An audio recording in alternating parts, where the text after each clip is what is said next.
63. Prophet, Priest, and King. The office or calling of Adam was to serve God as prophet, priest, and king as God's, quote, friend servant, end quote. As Hoeksema pointed out so clearly, these three, quote, are not three separate offices, but rather different aspects or functions of the one office, end quote. Adam was called to be the servant of the Lord and king over creation. As the office-bearer of God, God's image-bearer and representative in creation, Adam, quote, from the viewpoint of his intellectual life, was prophet of God. From the viewpoint of his volitional life, he was priest, and from the viewpoint of his active life in relation to the world, he was king under God, end quote. Through sin, however, the office-bearer of God became a rebel. He became the office-bearer of the devil. From the viewpoint of all three aspects of his office, those of prophet, priest, and king, he was subverted into the very opposite of the position in which God originally created him. He became the friend, servant of the devil, and loved the lie. He was priest of the devil, and consecrated himself in enmity against God to the service of sin and iniquity. And he was king under Satan, and the latter became prince of this world through him, end quote. The role of man as prophet was an intellectual one, a calling to interpret the world in terms of the law word of God and to apply that law of God to the development of the world. Man was required to live by the law of God, which is part of all creation, in that man and the world are created in the context of God's law and with that law in every atom of all creation. Man cannot be truly himself unless he obeys the law of God, nor can the world around man thrive unless it is fully governed in terms of God's law. Man, by his fall, rejected true knowledge and created not only a false concept of knowledge, but also an anti-theistic idea of law. Creation is inseparably set in the context of God's law, but fallen man seeks to act as a false prophet and to set creation in the context of brute factuality, in isolation from God and his law.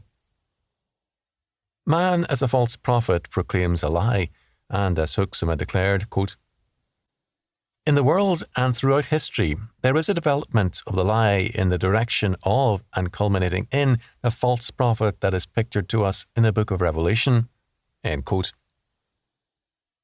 The priestly office of Adam was a calling to dedicate the world of God, to consecrate himself and all reality to the living God. Instead of all things being profane, outside the temple or outside God, all things, having been created by God, are by nature holy or sacred and must be used and seen only in terms of God's holy purpose. As St. Paul declares, quote, unto the pure all things are pure, but unto them that are defiled and unbelieving is nothing pure, but even their mind and conscience is defiled. Titus 1:15. Man, as a false priest, insists on seeing all things as profane, outside God, or, if he talks of the sacred, it is a false holiness. He ascribes an innate holiness to all things apart from God. The anti-Christian idea of holiness is a reversal of all biblical norms. Thus, in Howl, Allen Ginsberg sees the profanity of the world as a judging law of God. For him, the world is desacralized and desecrated because marijuana and homosexuality are condemned, because certain practices are regarded as perversions and as evil. God and his law are seen as, quote, Moloch, the heavy judger of man, end quote. Because this, quote, Moloch entered my soul early, end quote, Ginsberg feels that his life was long clouded and he was, quote, a consciousness without a body, frightened out of my natural ecstasy, end quote. As a result, Ginsberg renounced God to declare, in footnote in Howl, the total and absolute holiness of fallen man, man as he is in his sins and unbelief. This is Ginsberg's idea of true reformation and true holiness, and in terms of this, quote, America, I'm putting my queer shoulder to the wheel, end quote. To divorce the idea of the holy from God and His law is to assert profanity as holiness, and this modern man is insistent on doing. True priesthood works to reconsecrate every area of life to the living God and to see every area as a sphere of holiness. As king under God, Adam was called to rule over the world in terms of God's law and to develop all things to their full potentiality under God, a task in which the priestly and prophetic functions unite with the royal. God created the world as His kingdom, and the glory of that creation was to be developed by man in this threefold office. Man, however, has, by his fall, rejected his calling under God in favour of a satanic concept of kingship. Man seeks to be his own God and to assert an independent kingdom, one in which all things serve man, not God, and in which all things are interpreted in terms of man's imagination rather than God's word. The result is a kingdom at war with God and at war against the people of God. Jesus Christ came as the second Adam to re-establish His newly created humanity in this threefold office under God. By His regenerating power, Jesus Christ creates a new humanity.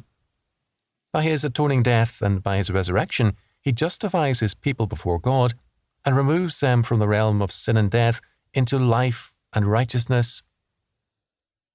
Because Jesus Christ is, quote, very God of very God, end quote, and, quote, very man of very man, end quote, as prophet, He is able to express the mind of God as no prophet before Him could. By His government of the world as King, and by His indwelling Spirit in the Church, He continues to speak for God to the world, bringing to light more and more the wisdom and light of His Word.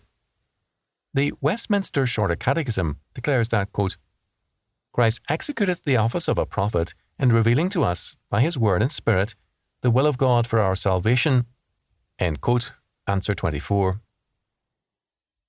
Van Til states, quote, now, if we recall that man set for himself a false ideal of knowledge when he became a sinner, that is, he lost true wisdom, we may say that in Christ man was reinstated to true knowledge.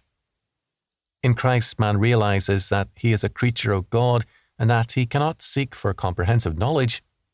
Christ is our wisdom. He is our wisdom not only in the sense that He tells us how to get to heaven, He is our wisdom too in teaching us true knowledge about everything concerning which we should have knowledge. End quote. As our priest, Jesus Christ is priest after the order of Melchizedek. Hebrews 7:1-3. The priesthood of Melchizedek was, quote, without father, without mother, without descent, having neither beginning of days nor end of life. Hebrews 7:3. In his person, Melchizedek had descent, parentage, and birth and death. His priesthood, however, coming directly from God, had none of the limitations of a hereditary priesthood or one of man's appointment. Moreover, this eternal priesthood of Melchizedek combined in one person the priestly and royal offices. As our priest, Jesus Christ made atonement for our sins, and He reconciled us unto God. Man is reconciled to God by God Himself through Christ. Of Christ's priestly office, Van Til points out, quote, Christ could not give us true knowledge of God and of the universe unless He died for us as priest. The question of knowledge is an ethical question at the root. It is indeed possible to have theoretically correct knowledge about God without loving God. The devil illustrates this point. Yet, what is meant by knowing God in Scripture is knowing and loving God. This is true knowledge of God. The other is false. End quote. The Shorter Catechism, Answer 25, declares, quote, Christ executeth the office of a priest in His once offering up of Himself a sacrifice to satisfy divine justice, and reconciles us to God, and in making continual intercession for us. End quote. In His intercessory work, Christ keeps us ever before the Father and delivers us from our adversaries. Hebrews 7:25.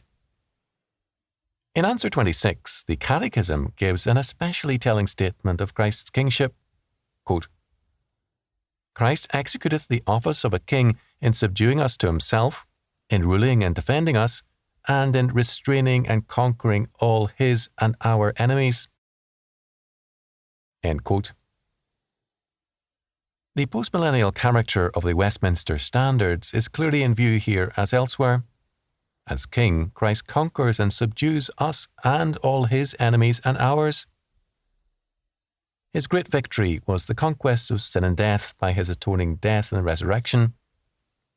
We and all other men are as nothing in view of that victory, and our conquest is a small thing to Christ the King. By his conquest of us, Christ restores us to man's original calling to be priest, prophet, and king under God. As the second or last Adam, he is the head of the new humanity which shall, in and through him, do that which the first Adam failed to do, to make this world the kingdom of God wherein God's law and peace shall prevail. It is a grievous offence to regard Christ as an impotent king who must surrender the world to the devil and retreat to eternity in order to establish his realm. Time and eternity are alike his domain. He governs both, and his purposes shall be everywhere manifested. Man in Christ is re-established in Adam's calling. Unlike Adam, he has a battle to wage against the powers of darkness in the world and in himself. Unlike Adam, he has an eternal security in his calling and the certainty of perseverance unto victory in his Lord Jesus Christ, the greater Adam.